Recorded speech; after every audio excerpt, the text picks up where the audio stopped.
Warm welcome and good evening, everybody, and a very warm welcome from Ocean Quest Global.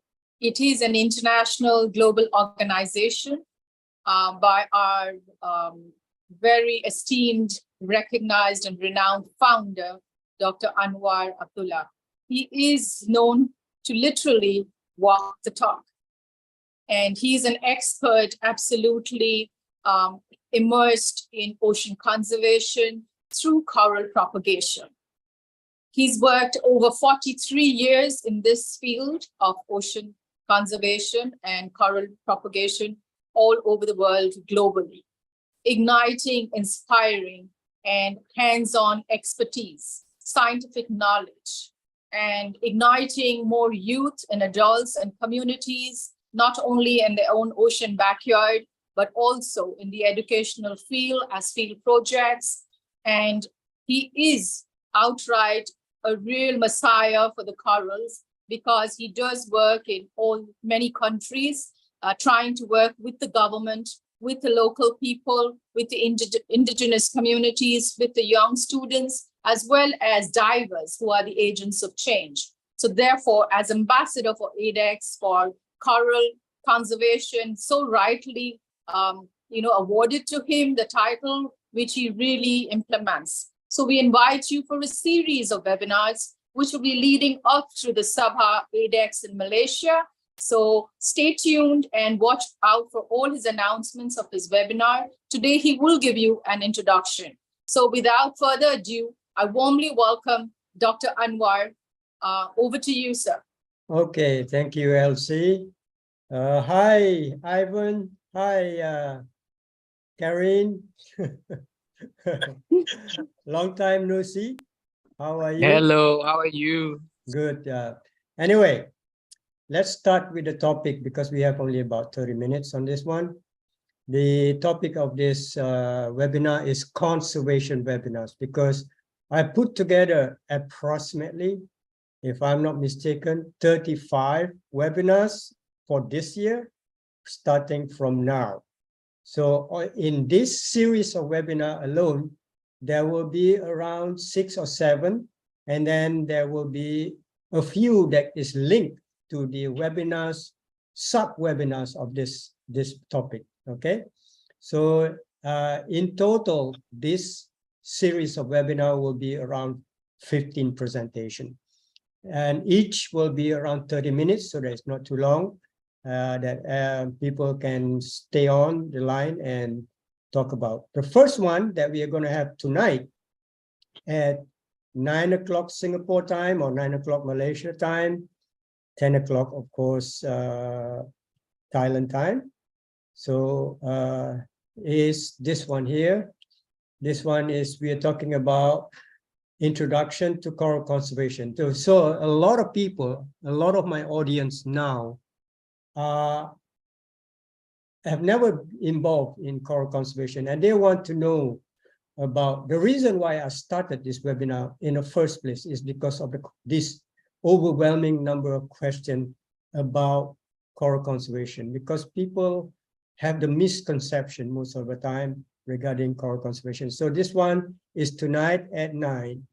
So this is an overview of global coral conservation. It is presented in a broader perspective for people to understand the magnitude of coral conservation. So stay tuned for this one.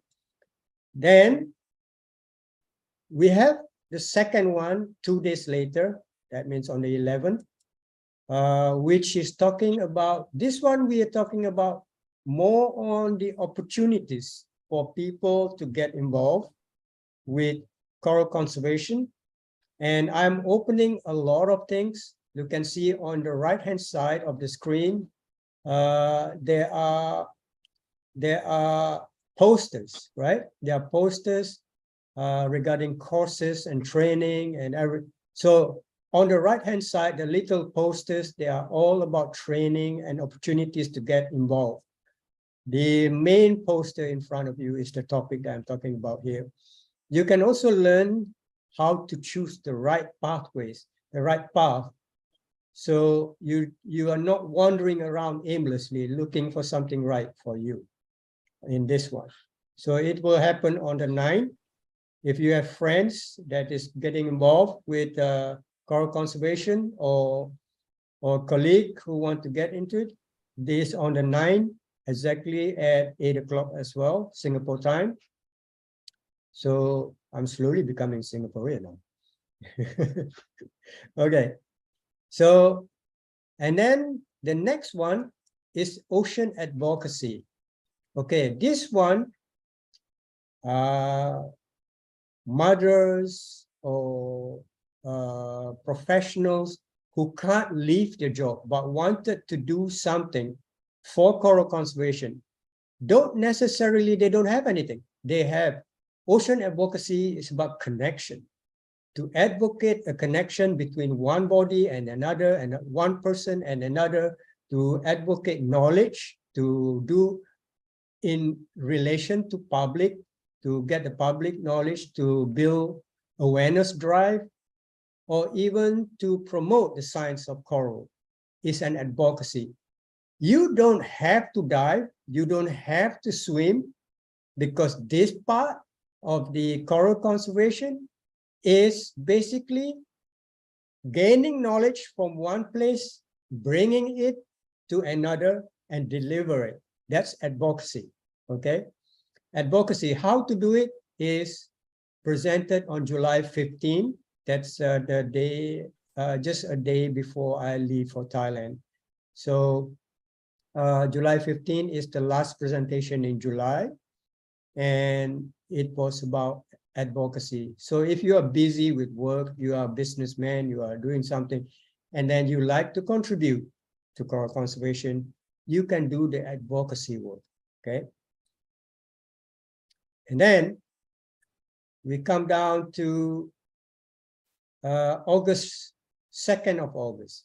2nd of August is a special day for us because Ocean Quest Global is born on the 2nd of August 2010. So this is exactly on the dot, the 13th anniversary of Ocean Quest. We are going to talk about sustainability in coral conservation, okay? And then what we're going to talk about in this webinar is learn how the future will be shaped in coral conservation. Okay, what do I mean by learn how it's going to be shaped in coral conservation? A lot of people thought, okay, I'm a corporate sector. I have been contributing to coral rehabilitation and whatnot. And I've been putting like $100,000, $30,000, maybe $1 million into this so that people can buy concrete and throw it in the ocean and whatnot. In the future, that is not going to happen anymore because concrete is not a sustainable material. Even the building sector, the architects and the civil engineers, they are looking for alternate material to minimize damage to the planet because rock harvesting, cement making, and sand mining damage many parts of Earth in order to make habitat, our homes. Now, the engineers, the architect, the civil engineers are trying to minimize that damage to the planet. But coral conservationists buy them by the millions and put them in the ocean in the name of conservation. So you can't conserve one and destroy the other. So this is what sustainability in coral conservation is all about. People will start to realize this. And sooner or later, if sustainability or sustainable development goal is the global goal, then that has to stop in the future. Example, this is example. How to adopt the sustainability through engaging coral conservation. So how to get into sustainability. Sustainability means also, if you come and do a course with me nowadays, I will tell you when you can rehabilitate coral and when you should not rehabilitate coral. So we cannot just go in anywhere like Raja Ampat or wherever it is pristine and start a rehabilitation. to rehabilitate what? The environment there is pristine. It does not require rehabilitation. That we must build the understanding for it as well. Okay. So on the right-hand side, you see a little poster, threats to coral and countermeasure. That will be in September, 20th of September. We are talking about all the challenges. What if coral bleaching happened? What do you do? What if the crown of thorns infestation comes? What do you do? What if there's a massive pollution? What do you do? Countermeasures. We are going to talk about it. This is a very, very interesting topic. This one will be a 1 hour and a half presentation. That is a long one. Yeah. Then we have technology-based coral conservation. Okay. In all the conservation in the world, they all have already get into technology. But if you look at coral conservation, you will see a young marine biologist walking to the sea with his scuba gear, and his technology is a line, a pencil, and a slate. And then he go in the water and he make his observation, he write it on the slate. And then if there's another young marine biologist come by, he too will bring another line, another slate, and another pencil. They go to the same reef. But guess what? When they come back, when the two of them come back, you compare the first observer and the second observer. It's totally different observation, because what is that? It's human error, because there's no technology involved in it, right? So right now we are talking with our partners in China. We are doing AI, artificial intelligence. I will present technology-based conservation in ADEX 2024 in Singapore. So we will also have some of this technology in our booth at ADEX Singapore, so that people can see how do we reduce carbon footprint when we are diving. A lot of conservationists, they say, oh, we did 1,300 dives a year. And that means each person is taking 1,300 tanks into the water. What do they use to fill up the tank? They use compressor. Most of the time, the compressor is gasoline run, right? So the engine that drives the compressor, for example, in one tank fill of that engine can fill up between 8 to 12 tanks. And one tank fill will produce about 8 pounds or 3.7 kilograms of carbon into the air. Yeah, that means 8 tanks. 800 tanks, you multiply that 3.7 kilogram by 800. And the end, just to conserve coral, just to use tanks from fill up from compressor that run on gasoline, you put tons of carbon into the air, right? And you are conservationist, but you put a ton per person per year into the atmosphere. And that is not very good. So to reduce carbon footprint, nowadays, a lot of diving units that is electrical run, that is even solar energy run, that can be used instead of gasoline. So by using those newer technology, you reduce over a ton per person of carbon footprint, right? So this is what we are talking about, technology-based coral conservation. So reducing carbon footprint and all the other things as well. So this topic will be presented physically on stage at ADEX Singapore 2024. Okay.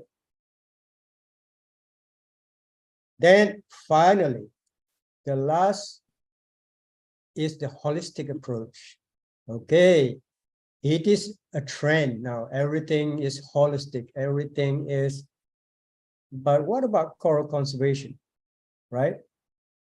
when you talk about coral conservation to a layman, a lot of people will shy away from it because it's too complex. They don't want to think about it. And then they leave it. They say, oh, that's a job of marine biologists and professors. No, it isn't true. You can be a coral gardener. You train how to plant coral. You learn the technique. You can be part of. You can be an engineer who actually designed that technology just now I just mentioned, right? And you don't go in the ocean, but you design an equipment that reduce carbon footprint when you do coral conservation. You are part of it. So everybody is part of it. Recently, I was in Semporna. This is the story. There's an envoy from European Union. They came to Semporna, they went to Mabul, and the reason why they go there is because there was an outreach to get them to help with the pollution in the waters around Semporna. I've been telling people already, the plastic problem, whether it's in Semporna or in Dhaka or in Karachi or in anywhere, if there's a plastic problem, you are the problem. You are the problem. You are the enterprise there. You are the business there. You are the citizen there. You are the government agent there. You are whatever you are there. Say in Semporna, for example, or say in Karachi, for example, or say in Dhaka, or say anywhere, right? The person that is living there is responsible. Why I say that? Because you let it happen. You let the pollution happen. Oh, I'm just a vendor. I'm just a vendor. I'm selling drinks. Yeah, but you let it happen. Oh, I'm a district officer. They all are illegal immigrant. It's not under my jurisdiction. No, you let it happen. You let the pollution happen. Because everybody let it happen, it happens, right? If everybody say, no, I don't want this pollution, you think it will happen? No. If everybody says, I don't care, this is my country, I don't want this pollution, the district officer says that, the vendor says that, the little guy says that, whoever on the street also says that, you think there will be a pollution? There won't be a pollution. The pollution problem is everybody's problem. That's the problem, right? So we have to change that in the future. When we consolidate everybody's problem into this solution, what do? It's a holistic approach to solving problems, right? We are solving the coral conservation problems the same way.